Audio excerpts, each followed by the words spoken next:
This is Kenya News Update today. Up to 1.2 million children in Ghana are on the brink of a generational catastrophe, a crisis so severe it could rob them of their future. But here's the twist. This isn't about war or famine. It's about a classroom without a teacher. Coming up, you'll discover how a silent shortage is pushing an entire nation into learning poverty and why experts are calling it a constitutional failure. Meet the Center for Democratic Movement, a Ghanaian advocacy group. They've just sounded an alarm that should shake the entire West African region. Their warning is stark. Ghana faces a generational education catastrophe if urgent steps are not taken. The inciting incident? A mounting teacher shortage, compounded by what they call a government's persistent silence. The stakes? The fundamental right to education for over 1 million kids, but here's what nobody's talking about. The specific, devastating learning losses already projected. Independent assessments cited by the CDM show that if nothing changes, learning losses could reach a staggering 64% in arithmetic. That's right, 64%, and 18% in reading. Imagine a classroom where nearly 2/3 of the math knowledge is just gone. Poof, vanished. That's the scale of this emergency. And then something shocking happened. Or rather, didn't happen.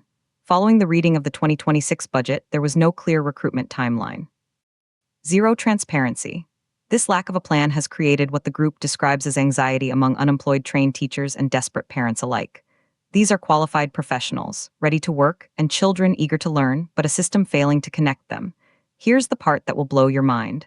The CDM isn't just issuing a warning. They're demanding action with a specific 30-day ultimatum. They have called for an urgent ministerial briefing to Parliament within 1 month, followed by mandatory quarterly progress reports. They are also demanding an emergency education fund and a transparent teacher deployment framework. This is a direct challenge to the government's inaction. The group's statement pulls no punches. They said, and I quote, "This is a looming generational tragedy that no responsible government should tolerate." They emphasized that education is not a privilege. It is a constitutional right. And its continued denial to millions of Ghanaian children is, in their words, unacceptable in a democratic society. So what does this mean for Ghana's future? The implications are terrifying. We're talking about a country potentially creating a lost generation, a cohort of youth entering adulthood without the basic skills to compete in a modern economy. The controversy is clear. On one side, a civil society group sounding a deafening alarm. On the other, a government accused of silence and inaction. The unanswered question hanging in the air is simple. Why the delay? If the teachers are trained and the children are waiting, what is the barrier? But if this crisis isn't solved, who will teach Ghana's children? We started with a shocking number, 1.2 million children at risk. That's not just a statistic. That's a future hanging in the balance. Do you think a government's silence on such a critical issue is a failure of democracy? Drop your take in the comments.